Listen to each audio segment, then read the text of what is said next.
What's up guys, it's Tom here and welcome to a very interesting Liverpool transfer news video. The Daily Mail and the Liverpool Echo are reporting that Crystal Palace will sell Zaha in the summer and Liverpool are one of the favorites to sign Zaha, but his price tag at the moment is very high. It varies between 60, 70 and even 80 million pounds. I think that's very excessive for a player who averages about 8 to 9 goals per season for Crystal Palace. But remember that he's playing for a club like Crystal Palace who are fighting against relegation. I think his true value would be about 50 to 60 million pounds. There is of course a premium on Premier League proven players.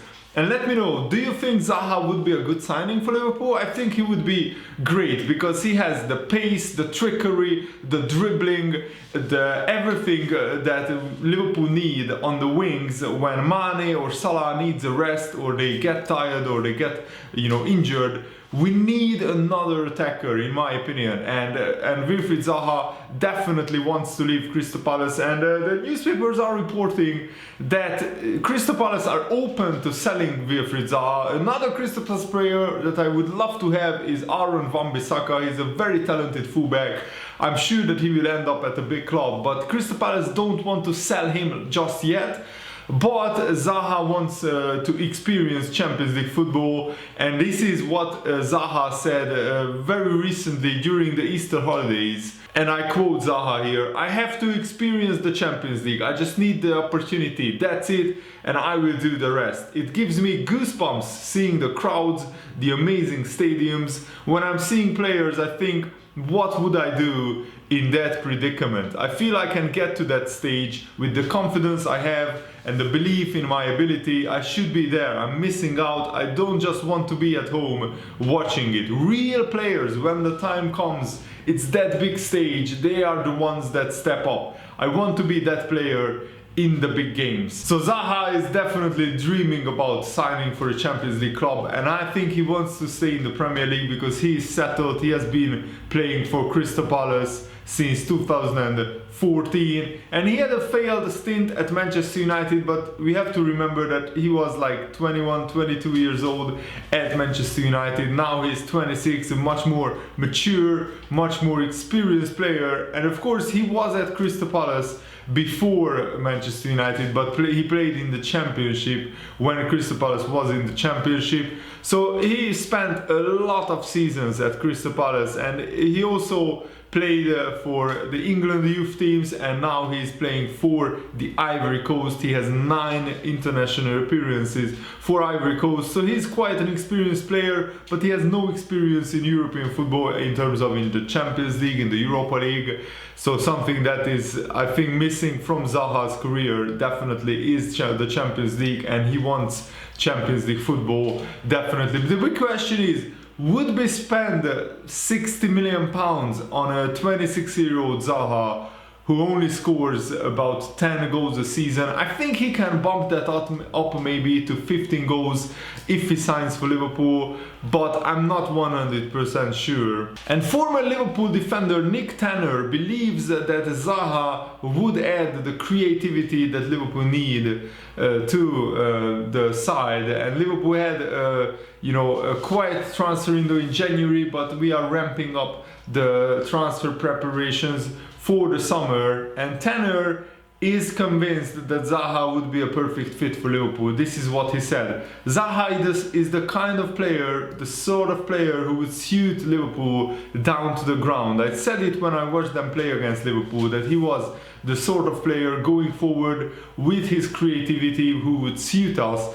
And everybody can't play at 110% every week. They had a bad day at Barcelona, and I'm sure they will bounce back, but Liverpool need more firepower." And I agree, when we missed Firmino against Barcelona, our attack was maybe at like 80% or 90%, and that was the difference between having a 3-1 or a 3-2 scoreline to a 3-0. And Daniel Sturridge is definitely leaving Liverpool in the summer.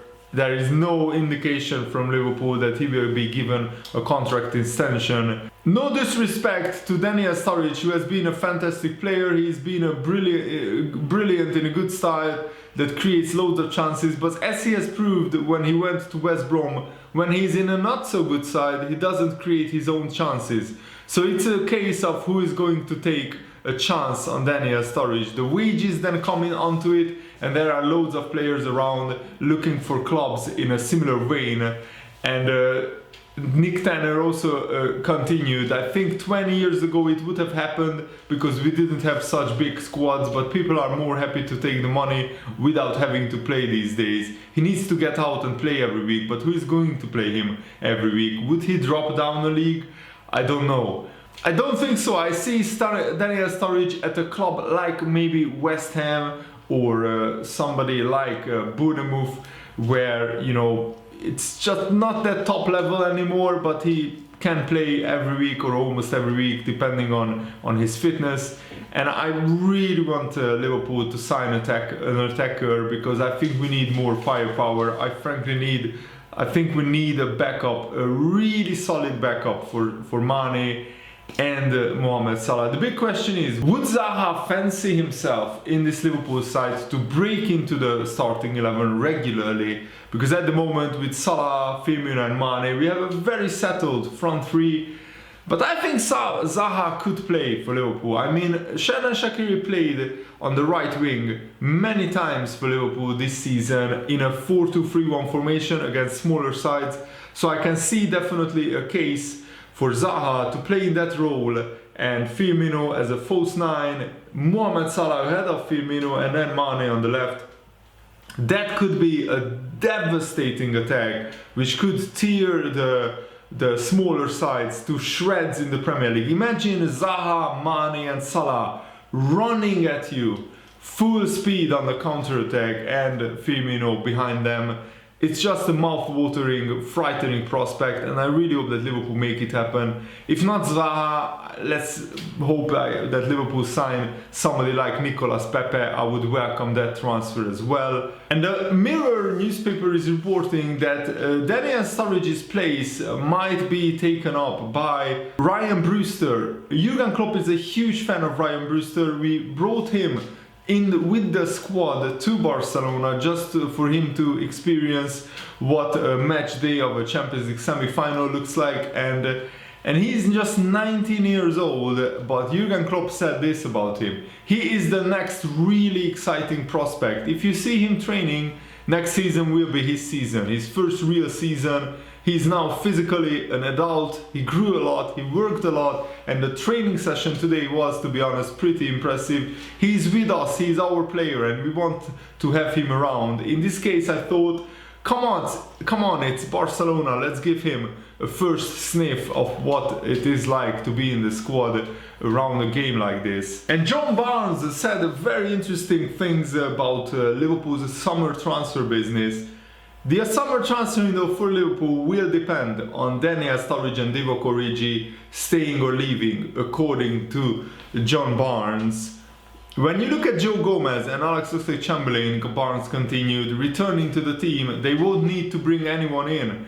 It won't surprise me if Liverpool don't make a major signing. The fans and the club trust in what Klopp is doing, so there won't be any disappointment if he doesn't sign anyone. I think there will be disappointment, because if Liverpool end up with no trophies, I'm sure that the fans would want Liverpool to push on even further and to make major signings. There are already rumors circulating in the media that Manchester City wants to sign Bruno Fernandes and João Felix, two huge talents in Portugal who both scored a lot of goals from midfield this season. And I frankly, I wanted Liverpool to sign at least one of them, but if Man City get both of them, they will be ridiculously strong, and they will just make a mockery of the financial fair play rules, because those two players would cost another 150-200 million pounds. So it's like Manchester City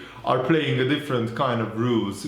by different kind of rules. It's absolutely ridiculous. It's really makes me angry, but what can you do? Let's focus on Liverpool and let's hope that somehow we can end up with at least one major trophy this season. John Barnes said this season is not a failure for Liverpool if they don't win anything. If they get to 97 points, which is the highest amount for a second place team in the Premier League's history, and only losing one game all season. So in 25 out of 27 seasons, Liverpool would have won the league.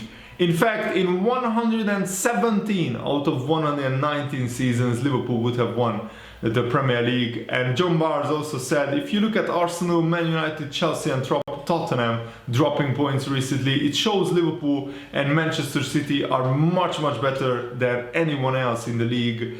And who could argue with that statement? At the moment, they are just miles away the best team. And Jurgen Klopp said this about Liverpool's summer transfer plans. We will try to improve the team as always. We will try it always in training. I think that is the best way to do it. The team is pretty well balanced. Our plans are not for the public, that's how it is. Will it be the biggest transfer window of Liverpool? No, but you would have been surprised if I said yes. Our eyes are always open and we always look what happens if and when. We will see, but nothing really concrete to say in the moment right now. So Liverpool are definitely looking for players, and I still think that Liverpool want an attacking midfielder in the summer because we still haven't replaced Coutinho properly. Nabil Fekir almost joined in the summer, but I think Liverpool are looking to sign more players. And James Milner said Liverpool must bounce back from their 3-0 defeat to Barcelona. Milner said this: I think we are used to playing games in quick succession and we have seen the character in this squad on more than one occasion over the last few years. We all know the character that is there. We need to be together and bounce back from that defeat against Barcelona. I have no doubt that this team will do that. And Miller was asked, is it possible for Liverpool to come back from 3-0 down against Barcelona in the second leg? And he said, obviously it's possible. If it's possible anywhere, then it is possible at Anfield. We have seen very special European nights there before and big comebacks. It's going to be very difficult. We know that. We have to bounce back quickly from this with a big game against Newcastle on the weekend. Hopefully we can get a good result there and get a bit of positivity going into next week.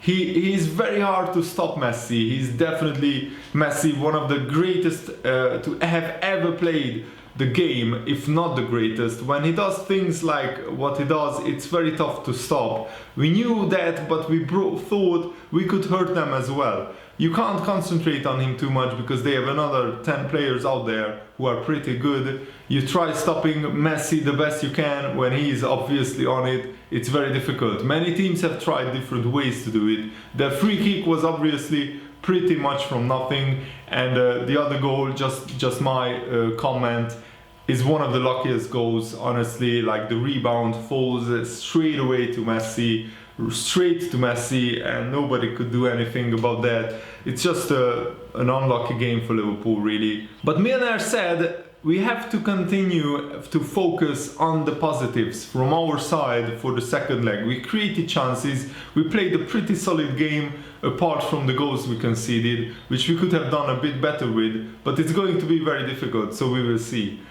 James Milner and the Liverpool team won't give up, but I think the main focus now is on Newcastle and the Premier League.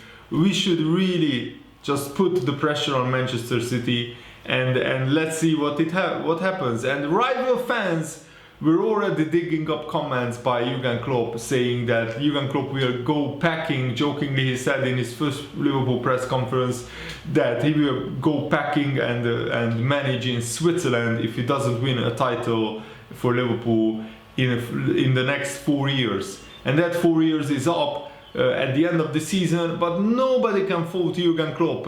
It's not Jurgen Klopp's fault that Manchester City might get 98 points this season, honestly, because in any other season apart from last season, Liverpool would be champions. So I think Jurgen Klopp built a fantastic, outstanding side, the best Liverpool team in history. So anybody who wants to, you know, criticize Klopp, they are just jealous because their club doesn't have Klopp, and their club probably isn't in the title race even this season. So let me know, guys, do you think Jurgen Klopp is a failure because he failed to win a trophy so far at Liverpool? Yes, Liverpool is about winning trophies, but we got so close on so many occasions. Which other club has a Europa League final, a Champions League final to their name in the last 4 years? And remember that before Jurgen Klopp came, we lost to Stoke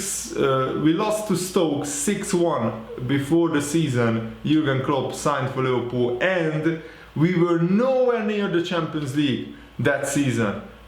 I mean, finishing well outside of the Champions League places. So Jurgen Klopp made Liverpool into regular Champions League contenders from a club which was finishing regularly in 5th, 6th, 7th, even sometimes in 8th place. So I think it's a remarkable achievement what Jurgen Klopp built, and in the next 3 years Liverpool will be one of the best teams in Europe. We already showed last season and this season that we are one of the best teams in Europe. 2 consecutive Champions League semi-finals, and this season at the worst a 2nd place finish in the Premier League, which would equal a Premier League title in any other season.